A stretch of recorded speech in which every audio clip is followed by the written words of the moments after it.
Honorable Speaker,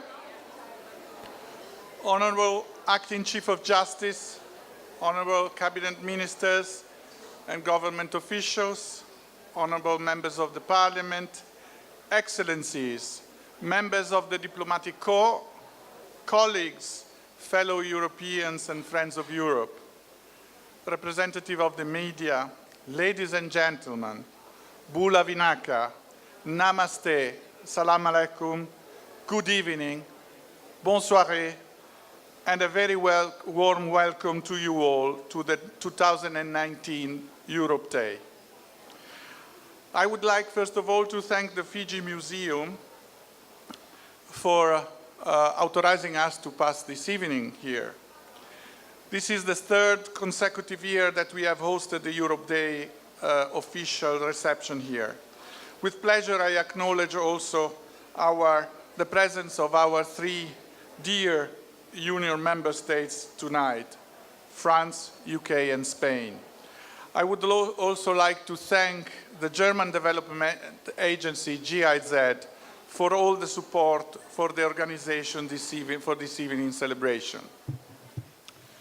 With 13 countries, the EU delegation in Suva has the biggest geographical coverage among all the EU delegations in the world, which of course can be a challenge. However, in spite of the huge amount of work, we do want to make time to celebrate together with our Fijian friends a visionary declaration that led to what we know today as the European Union and changed the European continent forever. The Treaty of Rome was the beginning of an ambitious journey of European integration, in result of which United Europe started an unprecedented peace period spanning 7 decades and earning the Nobel Prize for the Peace in 2012, and allowed an enlarged union of 510 million citizens to live in freedom in one of the world's most prosperous economies. Today, Europe is home to the world's largest single market and second most used currency, the euro. The EU enjoys 6 years of uninterrupted growth. The European Union is also the largest trade bloc in the world, with 45 comprehensive trade agreements already covering 76 countries. The European Union is a major diplomatic force with 140 delegations around the world. The EU helps keeping the world more sustainable, as shown by the leading role played in brokering the global Paris Climate Agreement and in the adoption by the United Nations of the Sustainable Development Goals of for 2030. The EU is the only large economy in the world that has fully translated into legislation the steps to meet its Paris Agreement pledges and will cut at least 40% of its greenhouse gas emission. The EU is committed to making 20% of the entire EU development cooperation policies and instruments climate relevant. The EU will continue to relentlessly defend the Paris Agreement along with Fiji and the Pacific countries. The European Union, with its member states, is the largest development and humanitarian aid donor. We have 74.4 billion euros development assistance during 2018.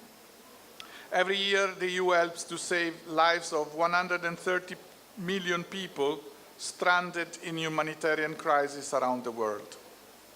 As far as the Pacific is concerned, the EU has made available over $2 billion Fijian dollars for development cooperation until 2020.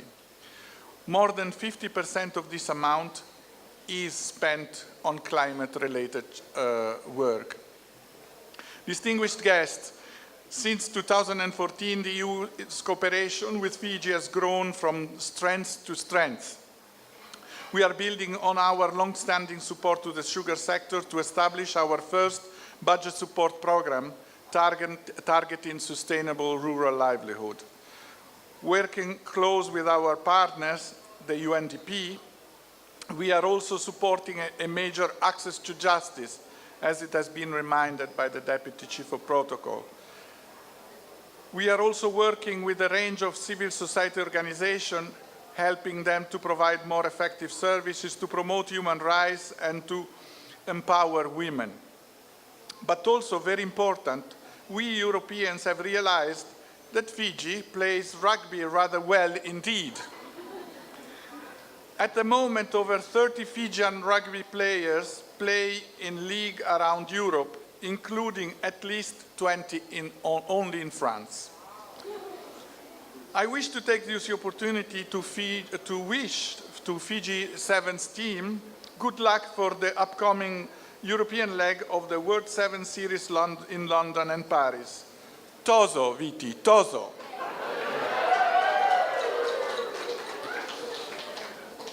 Beyond rugby, from the very start of the European project, the European Union has been committed to achieving gender equality both within our borders and across the globe.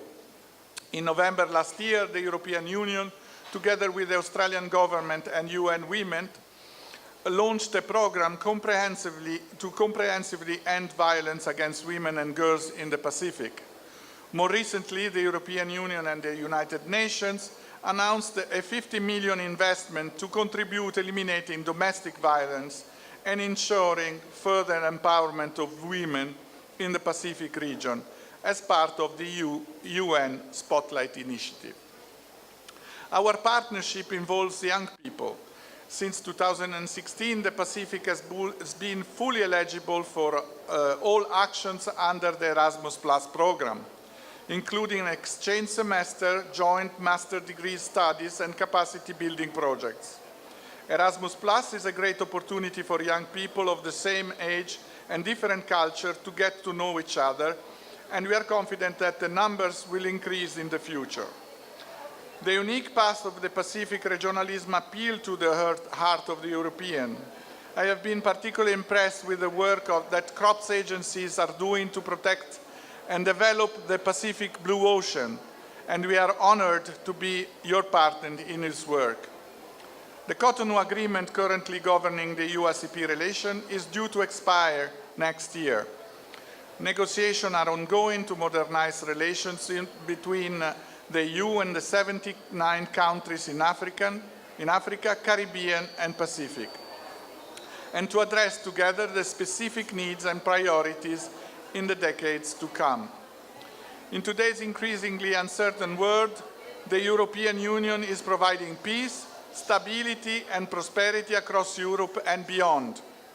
In spite of our many internal and external challenges, our Union stands resolutely for its principle of democracy, the rule of law and fundamental rights, and will continue to champion multilateralism. Even as calls for inward nationalism and populism become louder. Our common history enables us to stand strong against such calls. This is the enduring quality of the European project, making our mode unique and worth defending. Happy Europe Day to everybody.